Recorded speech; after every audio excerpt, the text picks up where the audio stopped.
Morning, everybody. Good Tuesday morning. And the Seahawks had a pretty active start of the week. We had a couple of cuts, of course. We all expected that. We got to the 80 player limit by the deadline today. But more interesting than that were the players we are supposedly considering bringing in. Obviously, everyone right now is excited about the Geno Atkins stuff, and there's certainly nothing wrong with being excited about Geno Atkins. I want to say that.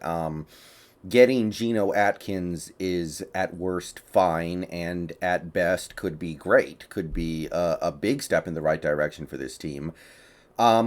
People also feel one way or the other about maybe going to get Luke Wilson back, which I don't think a lot of people are terribly excited about that, but that's a thing that we might do, and some people are interested in it. And that's all well and good, and there will be plenty of time to discuss that, maybe even later today if those moves are made. But I'll tell you, all the Geno Atkinses in the world are not going to make up for not having one Duane Brown. So let's pull back a little bit on bringing in new players and talk about a player we already have who we need to make sure is available for us for the opener. So this article's a few days old already. I think most Seahawks fans are already familiar with these comments from Carroll. The headline is he's not concerned about Duane Brown's availability for the opener. So he still hasn't practiced with the team, although he is working out. And when asked about whether or not he was concerned that Brown would play in week 1 against the Colts, Carroll basically just said, no, I'm not concerned. And that seemed to be pretty much the end of the conversation. He feels very confident that whatever is going on right now, Duane Brown will be starting at left tackle for the Seahawks in week 1 against the Colts. And I think we should revisit this before moving on to the Geno Atkinses of the world. So let's revisit the numbers one more time. Duane Brown is about to turn 36 years old. I think he turns 36 next week, actually. He is in the final year of his contract that carries with it a cap hit of $13.3 million in 2021. His actual cash this year is 11.3, I think, because of the way the salary cap works. I don't know all the mumbo jumbo there, but it's a pretty significant amount of money. And then next year he's just a free agent. So one thing I want to stress before moving on, because I think a lot of Seahawks fans are missing this when discussing the Duane Brown thing. This is not about how much money Duane Brown is making this year. Duane Brown is making plenty of money this year. I've seen quite a few comments say, just take the $5 million we saved on Jamal Adams and give it to Brown to make him happy. But that's not really what he's looking for, and I don't know if that would really do it. I mean, this cap hit for Duane Brown in 2021 is $13.3 million. That's really good. If you take a look at the best paid or the highest paid left tackles in 2021, Duane Brown is 5th. He's in the top 5. He's about $100,000 behind Taylor Lewan of Tennessee. These are a couple guys who signed monster contracts recently. Duane Brown is in very good company when it comes to his compensation for 2021. So if you're going to say, oh, just give him the $5 million that Jamal gave back when he signed that extension, he might appreciate that, but that's not really what he's looking for. What he's looking for is some guarantee of money after 2021. He doesn't like this big green UFA tag in 2022. That's what he's trying to get. So thinking that the Jamal Adams extension is going to help with the Duane Brown situation, I'm not really seeing it. If anything, it makes it a little harder because it makes us less willing to dedicate long-term money to somebody when we just gave a long-term contract to Jamal. But anyway, that's what he's sitting on right now. He's due cap hit wise at least $13.3 million this year, which he loses if he does not play. And if you take a look at Duane Brown's career so far, he has made through 13 NFL seasons about $71 million. So whether it's 13.3 or 11.3 million that he would be giving up if he doesn't play this year, it would be a pretty sizable percentage of his career earnings. It would be something that he probably doesn't want to walk away from. But unlike somebody like a Jamal Adams, he could walk away from it and it wouldn't be ridiculous. He is old. He does have a bad knee. He has made his money. He's gotten big NFL contracts. He's done well for himself in the NFL. So it's on the table.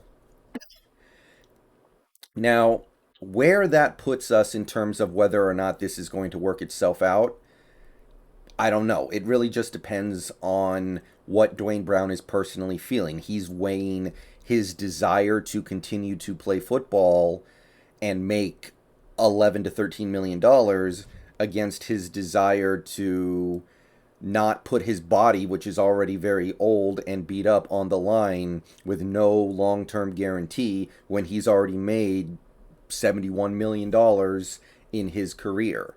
We don't know what Duane Brown is really thinking there. He might be completely willing to walk away from the game. He might not be willing at all and is just hoping against hope that this works out. So I said back when we dug in with Duane Brown, and there's one thing I actually want to stress here, one way or the other. When the Seahawks said they were not going to negotiate with Duane Brown for an extension right now, I believed them. I don't think there's any scenario where we go back and say, okay, we'll give you that extension now. We were just saying words back then. We actually are totally willing to discuss an extension with you. We were just saying that because we like the way it sounded coming out of our mouths. I don't know. I don't think we're going to do that. I think we said we're dug in and we are going to be dug in. But I look at what Carroll said here. He's not concerned, and he kind of brushed it off. That's how I read it anyway. He kind of basically said, oh, there's no worry about that at all. There's no risk. Duane Brown will definitely be ready for the opener. He's definitely going to play for us this year. He sounded like he wasn't even really thinking about it. And I just want everybody to remember that he said that if the worst happens in a couple of weeks. Because when Carroll says that Trey Flowers looks awesome in training camp and practice and looks like he's breaking out and is going to become a star, and then he gets out onto a field in the actual game and sucks, that's one thing. Like, a lot of coaches do that. I can live with that. Like, it's annoying. It makes me not trust him, but whatever. He's a positive dude. But if he misses on this, and I want to say, I think he's probably right here. I think Duane Brown will probably be available for the opener. But if he misses on this, then I just want everybody to remember that Carroll said this, because if he says that he's not concerned at all about Duane Brown being available for the opener and then Duane Brown continues his holdout, then that is a huge indication that he just doesn't have a good understanding of what's going on with this team, because part of being the head coach of a football team is having a good grasp of your players' mindsets and where they are mentally and what they're thinking and what's going to come next. So if Carroll says he's not worried about this at all, and in a couple weeks Duane Brown is refusing to suit up, then I just, as fans, just remember how badly he whiffed in that hypothetical scenario. Will it get to that point? I don't know, but just remember it. Obviously, I'm really hoping that it doesn't come to that. I'm hoping that Duane Brown suits up, because the other part of it is this team has not done really anything to prepare for the possibility of Duane Brown holding out.